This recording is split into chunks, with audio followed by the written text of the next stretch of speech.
Hello, I'm Mayor Phil Goode with your weekly update. The City of Prescott hosted a series of 4 open house public meetings to share information about the proposed Airport Vicinity Overlay District. Many people attended and were able to get the answers to their questions and concerns.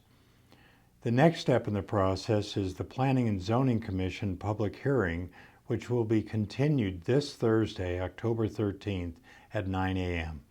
The meeting takes place at the City Council chambers. We had very good news regarding the city's drinking water last week. The latest results are in from the most recent testing of city wells for PFAS chemicals. The city tested the blend of well 2 and well 4 in Chino.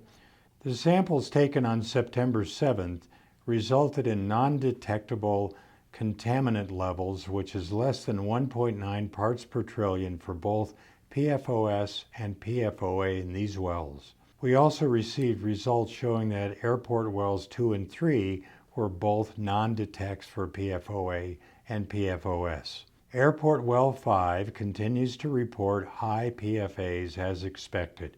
At this time, airport wells 2 and 3 are available for service, and airport well 5 is not being used as part of our drinking water system. These results indicate that our blending plan is working as intended. Our Public Works team is doing an excellent job of predicting outcomes which are validated by these test results. We will continue to monitor these wells as we begin preparing a plan to remediate these chemicals from our drinking water supply for the long term.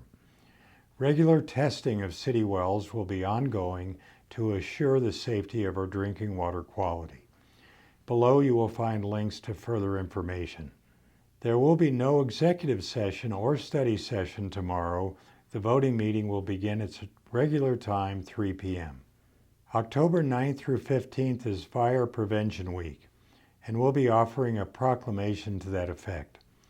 The 2022 Fire Prevention Week theme is Fire Won't Wait, Plan Your Escape, which reminds us to install and test warning devices to provide for early detection of a fire and allow occupants to get out safely.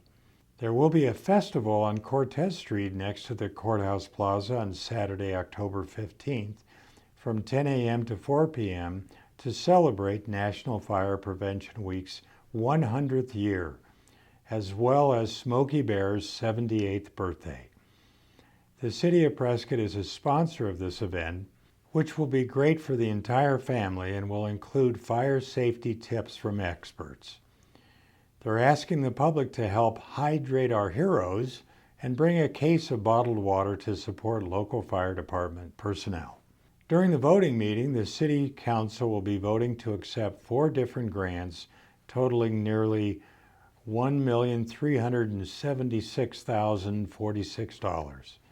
These grants are for the Historic Preservation Plan Update Project, pavement preservation work at the Prescott Regional Airport, Prescott Police Department for intelligence, training, and thermal camera capability, and the Granite Creek Corridor Project.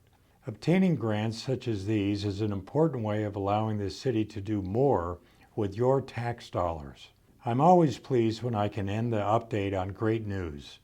The city will vote to end the dedicated 0.75% sales tax for the paydown of the city's unfunded liability in the Public Safety Personnel Retirement System, effective as of December 31st, 2022. By 2017, the city was severely challenged to maintain public services throughout Prescott due to an escalating PSPRS annual required contributions caused by the very high and growing unfunded liability. On August 29, 2017, voters approved a dedicated sales tax of 0.75%, which took effect on January 1, 2018. The proposition included a provision that this tax would sunset in 10 years or when the city's PSPRS unfunded liability was at $1.5 million or less. In addition to the funds from the dedicated sales tax, Millions of dollars from the city's general fund were also used to pay down the liability early on. These steps, along with stronger than projected transaction privilege tax revenue, have allowed the city to end this tax on December 31st, 2022, which is a full 5 years early. So starting on January 1st, you'll notice that your sales tax is 3/4 cent lower. Thank you to our residents and visitors for supporting our public safety employees and cooperating in this effort to fully fund their pension benefits. Together, we have achieved the goal in just half the time. I'm Mayor Phil Goode. Thanks for watching, and I'll see you again next week.